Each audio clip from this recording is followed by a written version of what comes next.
தென்னாடுடைய சிவனே போற்றி, எந்நாட்டவர்க்கும் இறைவா போற்றி.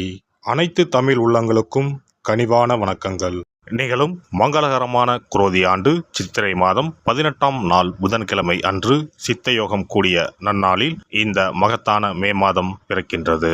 இம்மாத கிரகநிலை என எடுத்துக்கொண்டால் மேசத்தில் சூரியனும் சுக்கிரனும் இணைவில் உள்ளனர். ரிஷபத்தில் குரு பகவானும், கன்னி ராசியில் கேது பகவானும், சந்திர பகவான் மாத தொடக்கத்தில் மகர ராசியிலும், கும்பராசியில் சனி பகவானும், மீன ராசியில் ராகு பகவான், செவ்வாய் பகவான், புதன் பகவான் சஞ்சாரம் செய்கின்றனர். இம்மாத கிரக பெயர்ச்சி என எடுத்துக்கொண்டால் புதன் பகவான் மே மாதம் 10ஆம் தேதி மீனராசியில் இருந்து மேசராசிக்கும், சூரிய பகவான் மே மாதம் 14ஆம் தேதி மேசராசியில் இருந்து ரிஷபராசிக்கும், சுக்கிர பகவான் மே மாதம் 19ஆம் தேதி மேசராசியில் இருந்து ரிஷபராசிக்கும் பெயர்ச்சி அடைகின்றனர். இந்த கிரக சஞ்சார அமைப்பினால் இம்மாதம் உங்கள் வாழ்வில் ஏற்படக்கூடிய சுப மற்றும் அசுப பலன்கள் என்ன என்பதனையும், அசுப பலன்கள் ஏற்படுமாயின் ராசிக்காரர்கள் செய்ய வேண்டிய பரிகாரம் என்ன, வணங்க வேண்டிய தெய்வம் யார் என்பதனை பற்றியும் காண்போம். சித்திரை மாதத்தின் பிற்பகுதியும் வைகாசி மாதத்தின் முற்பகுதியும் இணைந்ததுதான் இந்த மகத்தான மே மாதம். உழைப்பின் அடையாளமாக விளங்கும் இம்மாதத்தின் முதல் தேதியிலேயே குரு பகவான் பெயர்ச்சி அமைவது மிக சிறப்பான அம்சமாகும். பிறக்கப் போகும் இம்மாதத்தில் உங்கள் வாழ்வில் வளமும் நலமும் செல்வ செழிப்பும் பெற்று வாழ்வில் உயரிய நிலையை அடைய எல்லாம் வல்ல எம்பெருமானை வேண்டி விரும்பி கேட்டுக்கொள்கிறேன். விகட கவி போல் செயல்படும் கன்னிராசி அன்பர்களே, விவேகமான செயல்பாடுகள் உங்கள் மீதான நன்மதிப்பை மேம்படுத்தும். வருமானங்கள் சாதகமாக இருந்தாலும் அதற்கு ஏற்ப சில விரயங்களும் சமமாக இருக்கும். உடன் இருப்பவர்கள் பற்றிய புரிதல்கள் ஏற்படும். உத்தியோக பணிகளில் விட்டு கொடுத்து செல்வது தேவையற்ற பகைமையை தவிர்க்கும். கனிவான பேச்சுக்கள் மூலம் சாதகமான வாய்ப்புகளை உருவாக்கி கொள்வீர்கள். புதிய நபர்களின் அறிமுகம் மூலம் குடும்பத்தில் மகிழ்ச்சியான தருணங்கள் உண்டாகும். சமூகம் தொடர்பான பணிகளில் செல்வாக்கு உயரும். புதிய முயற்சிகளை மேற்கொள்ளும் பொழுது கலந்து ஆலோசித்து முடிவெடுப்பது நல்லது. விவசாய பணிகளில் இருந்த சோர்வுகள் விலகும். தந்தை வழி உறவுகளிடத்தில் இருந்த வேறுபாடுகள் குறையும். நீண்ட நாட்களாக நினைத்த வெளியூர் பயணங்கள் கைகூடி வரும். விலகி சென்றவர்கள் விரும்பி வருவதற்கான சூழல்கள் அமையும். உடல் ஆரோக்கியம் தொடர்பான பிரச்சனைகள் கட்டுப்பாட்டுக்குள் வரும். உடற்பயிற்சி சார்ந்த விஷயங்களில் தனிப்பட்ட கவனம் செலுத்துவீர்கள். தவணை முறையில் பிடித்த பொருட்களை வாங்கி மகிழ்வீர்கள். வியாபாரிகளுக்கு இம்மாதம் வியாபார விஷயங்களில் நன்கு சிந்தித்து முடிவெடுப்பது நல்லது. உயர்மட்ட அதிகாரிகளால் சில தடைகளும் ஆதாயமும் ஏற்படும். வெளிவட்டாரத்தில் உங்கள் மீதான மதிப்புகளில் ஏற்ற இறக்கம் காணப்படும். கூட்டாளிகளிடத்தில் சூழ்நிலைக்கு ஏற்ப அனுசரித்து செல்லவும். சில முக்கியமான முடிவுகளை கலந்து ஆலோசித்து முடிவெடுப்பது நல்லது. ஆடம்பரமான பொருட்கள் விற்பனையில் ஆதாயம் அடைவீர்கள். வேலை செய்பவர்கள் வேலை செய்யும் இடத்தில் அனுசரித்து செல்லவும். வியாபார இடமாற்றம் குறித்த எண்ணங்கள் மேம்படும்.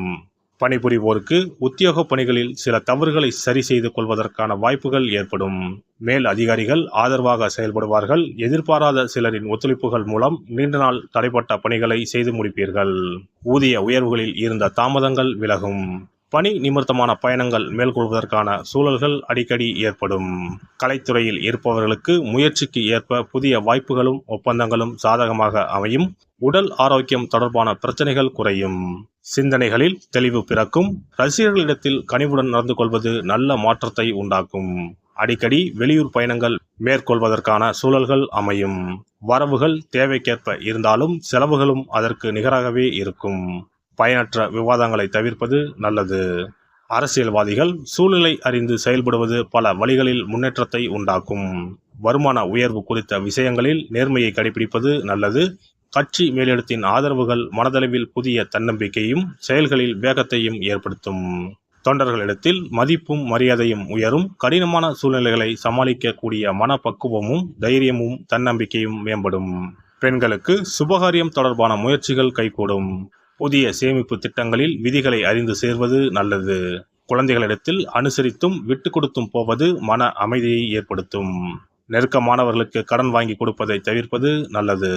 விலை உயர்ந்த பொருட்களை வாங்கி மகிழ்வீர்கள். புதிய வீடு மற்றும் சொத்துக்கள் வாங்குவதற்கான எண்ணங்கள் சாதகமாக அமையும். மாணவர்களுக்கு பாடங்களில் இருந்த மறதி பிரச்சனைகள் குறையும். உயர்கல்வியில் சிறு சிறு குழப்பங்கள் ஏற்பட்டு நீங்கும். ஆராய்ச்சி கல்வியில் எதிர்பார்த்த முடிவுகள் கிடைக்கும்.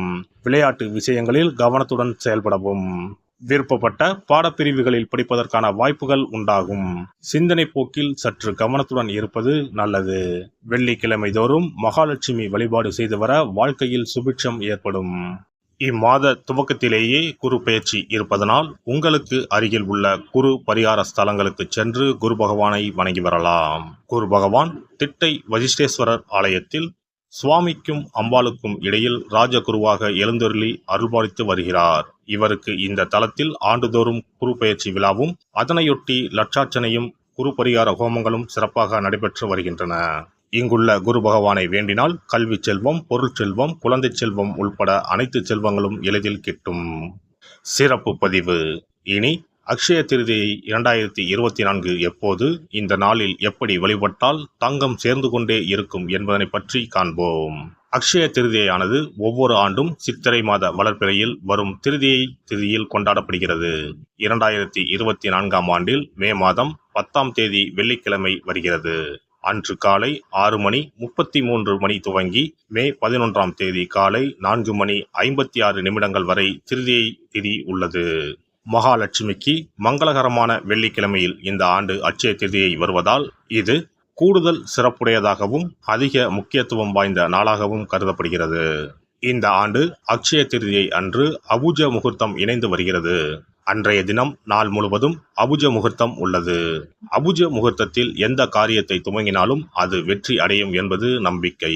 அதனால்தான் இந்த நாளில் தங்கம் வாங்குவது மிகவும் மங்களகரமானதாக சொல்லப்படுகிறது. தங்கம் வாங்க முடியாதவர்கள் அந்த நாளில் மங்களகரமான பொருட்களை வீட்டிற்கு வாங்கினாலும் உயர்வான பலன் ஏற்படும் என்பது நம்பிக்கை. புராணங்களின்படி திருமாலின் அவதாரங்களில் ஒன்றான பரசுராமர் அவதாரம் செய்தது அட்சய திருதியை தினத்தில்தான் என்று சொல்லப்பட்டு வருகிறது. அதனால்தான் இந்த நாளில் பெருமாளை வழிபடுவது உயர்ந்த பலனை தரும் என சொல்லப்படுகிறது. அக்ஷய திருதியை அன்று அதிகாலையில் எழுந்து குளித்துவிட்டு சுத்தமான ஆடைகளை உடுத்த வேண்டும். பிறகு கோவிலுக்கு சென்றோ அல்லது வீட்டின் பூஜை அறையிலோ விளக்கேற்றி வழிபட வேண்டும். பிறகு மகாலட்சுமி தாயாரையும் பெருமாளையும் வழிபட வேண்டும். அவர்களுக்குரிய மந்திரங்களை சொல்லி பூஜை செய்ய வேண்டும். அன்றைய தினம் மகாலட்சுமிக்கு நைவேத்தியமாக பால் பாயாசம் செய்து படைப்பது மிகவும் விசேஷமானதாகும். அவ்வாறு செய்ய முடியாதவர்கள் எளிமையாக பால் மட்டும் காய்ச்சி வைத்தும் வழிபடலாம். அக்ஷய திருதியை என்பது வசந்த கால விழாவாக கொண்டாடப்படுவதாகும். பெரும்பாலும் இது சித்திரை மாதம் வளர்பிறையின் 3ஆம் நாளில் கொண்டாடப்படும். இது பரசுராம ஜெயதி என்றும் கொண்டாடப்படுகிறது. சமஸ்கிருதத்தில் அக்ஷயா என்றால் எல்லையற்ற அல்லது நிலையான என்பதை குறிக்கிறது. எல்லை இல்லாத அதிர்ஷ்டம், செல்வ செழிப்பு ஆகியவற்றை தரக்கூடிய நாள் என்பது இதற்கு அர்த்தமாகும். புதிய தொழில் துவங்குவது, புதிய வேலையில் சேர்வது, புது வீடு குடிபோவது போன்றவை இந்த நாளில் செய்வது சிறப்பானதாகும். இது வாழ்வில் முன்னேற்றத்தை பெறுவதற்கான ஒரு நாளாக கருதப்படுகிறது. பெருமாளின் 6வது அவதாரமாக பரசுராமரின் அவதார தினமும் இதே நாளில் கொண்டாடப்படுகிறது. பல மங்கள நிகழ்வுகள் நடைபெற்ற நாள் என்பதால் இந்த நாளில் தங்களின் வாழ்வில் மங்களங்கள் நிறைய வேண்டும் என மக்கள் தங்கம், வெள்ளி வாங்குவதற்கான நாளாக இந்த நாளை கருதுகிறார்கள். திருதியை திதியில் என்ன செய்தாலும் அது பெருகிக் கொண்டே போகும் என்பது ஐதீகம். அதனால்தான் தங்கம் அதிகமாக சேர வேண்டும் என்பதற்காக இந்த நாளில் மக்கள் தங்கத்தை வாங்குவது வழக்கமாக வைத்துள்ளனர். அதோடு தங்கம் மகாலட்சுமியின் அம்சமாக கருதப்படுகிறது. எல்லாம் வல்ல இறையருளால் நீங்களும் உங்கள் அன்பு குடும்பமும் உடல் நலம், நீலாயுள், நிறை செல்வம், உயர் புகழ், மெய்ஞானம் ஓங்கி வாழ்க வளமுடன். இந்த வீடியோ பதிவு உங்களுக்கு பிடித்திருந்தால் லைக் பண்ணுங்க, கமெண்ட் பண்ணுங்க, ஷேர் பண்ணுங்க, மறக்காம சப்ஸ்கிரைப் பண்ணுங்க, பக்கத்துல இருக்கிற பெல் பட்டனை கிளிக் பண்ணுங்க. நன்றி, வணக்கம். ஓம் நமச்சிவாய. சிவாய நம.